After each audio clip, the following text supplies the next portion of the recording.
Hello, everyone, and welcome back to another Babbling Irons breakdown video with myself, Mike, and Sloth today.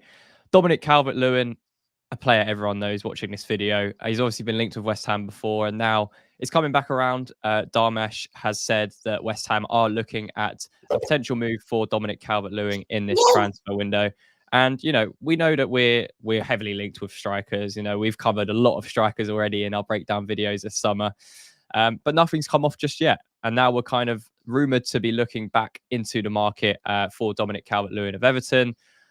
An interesting link. Again, wrong one. You even sounded strange saying that. It's an interesting link. That's the best way to describe it. But just as an overview, 6'2", age is 27. Contract expires next summer, so he only has a year left on his contract. And he has an estimated value of around £25 million. So you can kind of see here just an overview. Obviously, we know he's a focal point striker, hence the heat map being pretty much a box 9. Initial thoughts to the links, guys? Feels like a Calvin Phillips link to me. I don't know. I'm sure we are interested, but it doesn't feel genuine.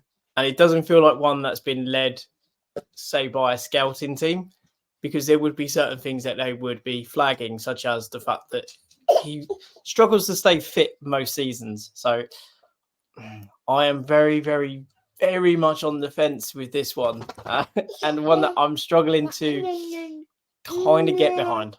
Yeah, I mean, it's an interesting, I keep saying interesting. It's a strange link considering we're trying to move in a completely different direction as a football club. And I think this kind of goes against that philosophy. And as you mentioned, he won't be fit. There's no point signing a player that's not going to play. So, Slough, what are your initial thoughts to the link to Calvert-Lewin?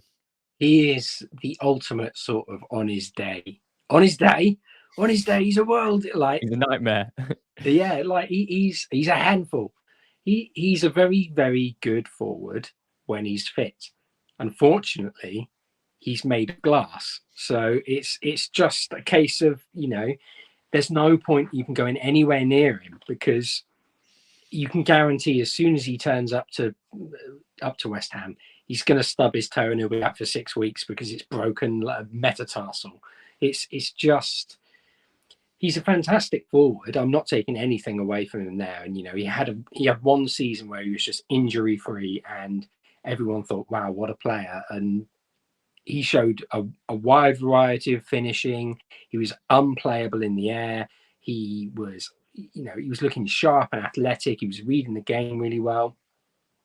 And then again, just injuries happen, and he's kept out of the game for a long time. He never seemed to regain that sort of form. And I don't see the point, because as talented as he is, you are taking a huge gamble. And I just think that it's not one that's worth it for us.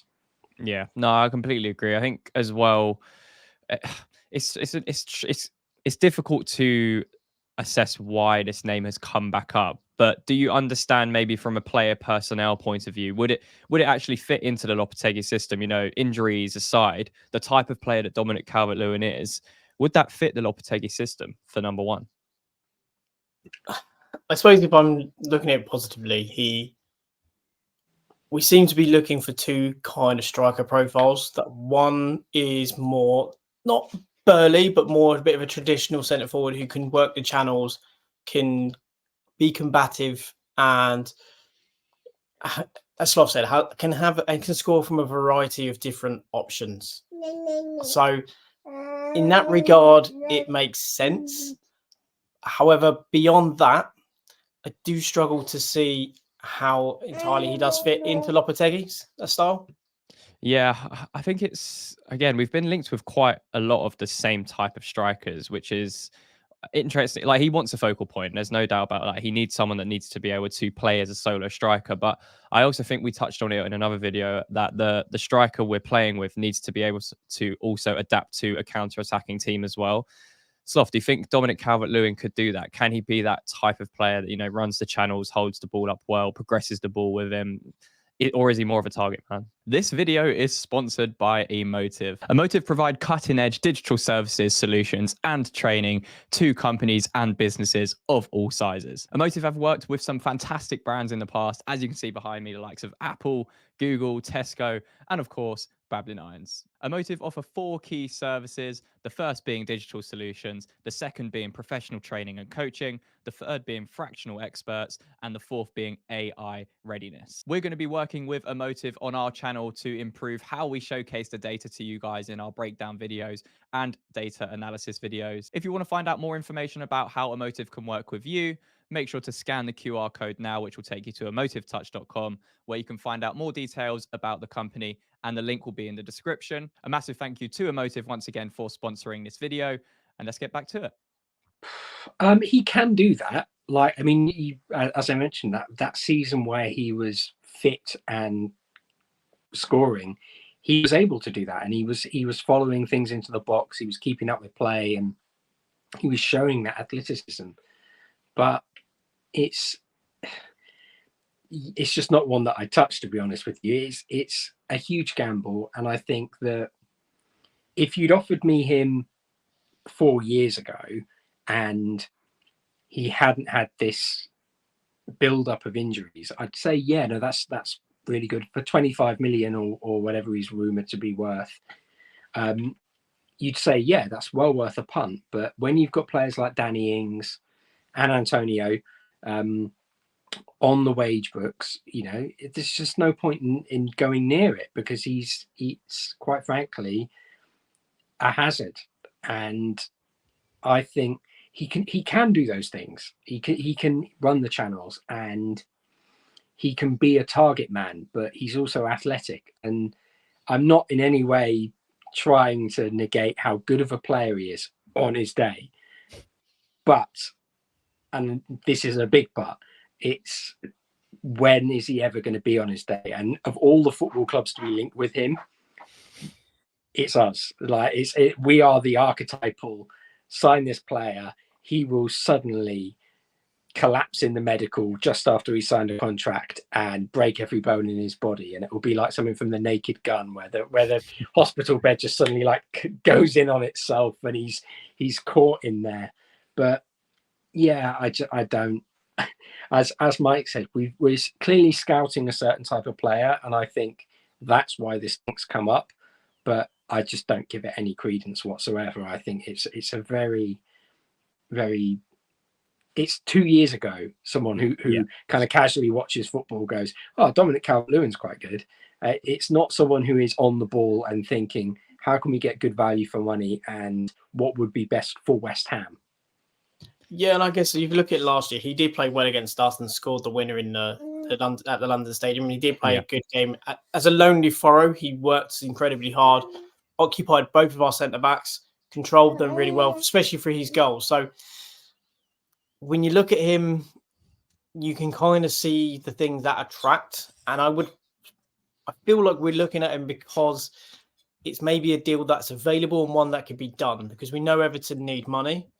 Obviously, they're about to sell probably Anana, which means that kind of negates some of that.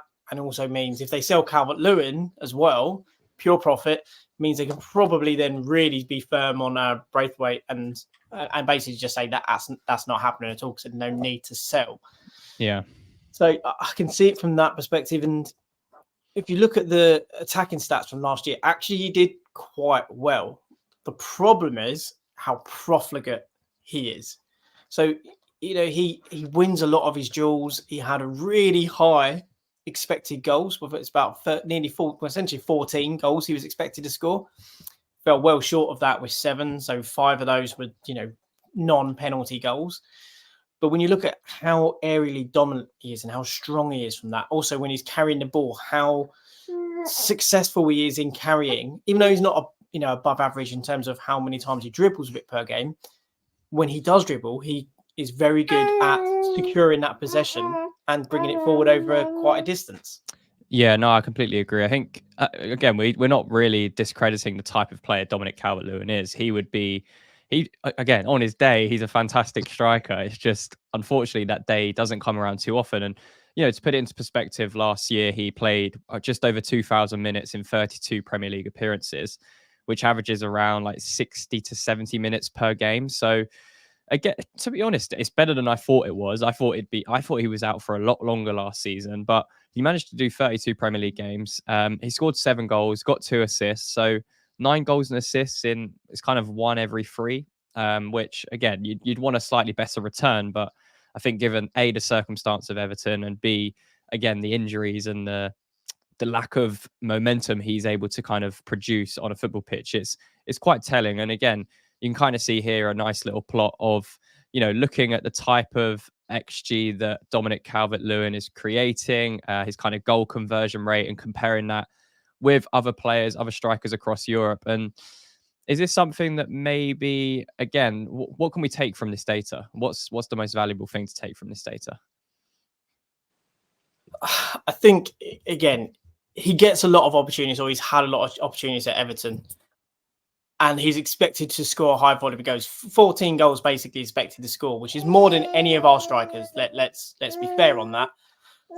However, his goal conversion on the number of shots he has is really poor. He does have a good shot on target rate, but clearly the quality of his shots are not good enough, because to be that far off, basically 7 goals off of arguably where he should be, is a bit of a concern, because you're essentially saying that you have to create double the amount of opportunities to get half of the return, not even half the return.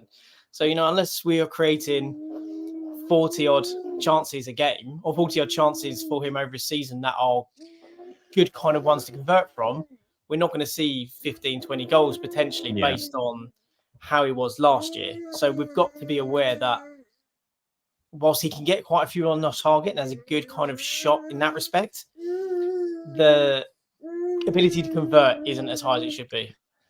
So, lads, what should we do with this? A, should we go ahead with the deal if a deal can be done? And B, how much would you be willing to go for this to get this deal done, especially with only 1 year left on his contract? I think the only way I'd be willing to move for Calvert-Lewin is if we sold Ings and Antonio wanted to leave. I think that would be the only way that it would be a case of him maybe costing, say, £15 million. I would never pay £25 million for him. I think, as we said, like, very talented player, tons of ability, but tons of injuries and tons of risk involved with that transfer as well. Yeah, I agree. I think for me, it's just one you don't touch. I think there's other options out there that, are arguably better deals to be done, and especially with the injury. I just can't get over that injury record. I just don't think it's worth the risk. I know he's kind of coming into his prime, arguably, still only 27 years old. So there is still potential for him to, we could get a really good 2 or 3 seasons out of him, and he, stayed injury free and, returned 10, 15 goals every season quite comfortably with his ability. But it's just a deal I wouldn't want to gamble on at this stage, especially because the need for a striker is so large right now. It's not really one I'd want to gamble on. But yeah, quality wise, it would be, he's a good player. He would improve the quality of our striking options. It's just, would we ever be able to use him? That's the issue. Yeah, I think had he not had that injury record, we probably would be a lot more positive in saying 20, 25 million quid. It's probably a good one for someone coming into their prime. But I think it's too much at this stage. And I just don't see it compared. When you look at other players, maybe like Jonathan David, again, it's a bit of a punt for us maybe to go get Jonathan David without Europe. But he's rumoured to be about 20 to 25 million euros.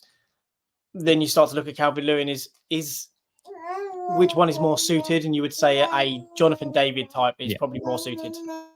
Yeah, no, I agree. I think it's a shame that his injury record is what it is, because if he didn't have that, he could have been such a good player, like in the Premier League, just holistically looking at it. But yeah, let us know what you think in the comments down below. Would you go after this deal, even with the risk of an injury and the heightened risk of an injury, of course, when you come to West Ham?